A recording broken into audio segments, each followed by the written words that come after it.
दरमियान युद्ध जारी है। लगातार एक दूसरे पे हमले किए जा रहे हैं। इसराइल की तरफ से आज ईरान के कई जगहों पे हमले किए गए और इसराइल का दावा है कि न्यूक्लियर फैसिलिटीज पे हमले किए जा रहे हैं, लेकिन ईरान की तरफ से भी एक के बाद एक मिसाइल हमले किए जा रहे हैं। अभी तक कई मिसाइल वेव्स जो है देखी गई इसराइल में, चाहे वो टेल अवीव हो या हाइफा हो, दहल उठा वो ईरानी हमले से।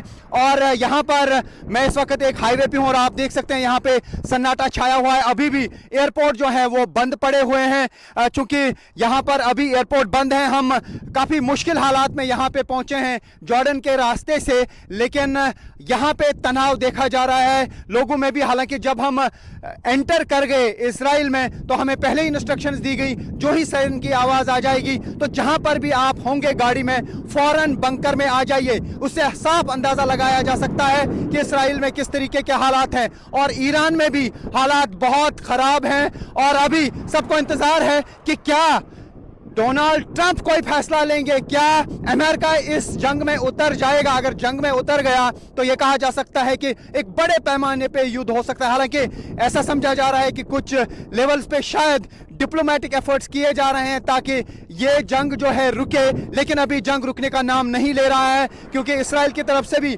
हमले किए जा रहे हैं। लेकिन ईरान ने लगातार बैलिस्टिक मिसाइल्स का इस्तेमाल किया, हाइपरसोनिक मिसाइल्स का इस्तेमाल किया और जिस आयरन डोम पे नाज था इसराइल को, आयरन डोम को इवेड करने वाले मिसाइल्स ने इसराइल को चौंका दिया। और इसराइल में इस वक्त हालात ठीक नहीं है। यही वजह है कि अब यहाँ पे लगातार एयरपोर्ट बंद है। हालांकि ईरान में भी एयरपोर्ट बंद है, लेकिन टेल अवीव, हाइफा के साथ साथ कुछ और इलाकों में भी ईरान की तरफ से हमले किए गए। हालांकि जो इसराइल के एक हॉस्पिटल को बहुत ज़्यादा नुकसान पहुंचा। इसराइल का दावा है कि ईरान ने डायरेक्ट हमला उस पर किया, लेकिन ईरान दावा कर रहा है कि वहां पे मिलिट्री बेस थी और मिलिट्री बेस पे हमला किया गया जिसकी वजह से हॉस्पिटल को नुकसान पहुंचा। फिलहाल दोनों मुल्कों के दरमियान तनाव लगातार जारी है और इस तनाव के बीच न्यूज़ 18 इंडिया की टीम है ग्राउंड जीरो पर, आप तक पहुंचा रही है पल पल की खबर। जुड़े रहे न्यूज़ 18।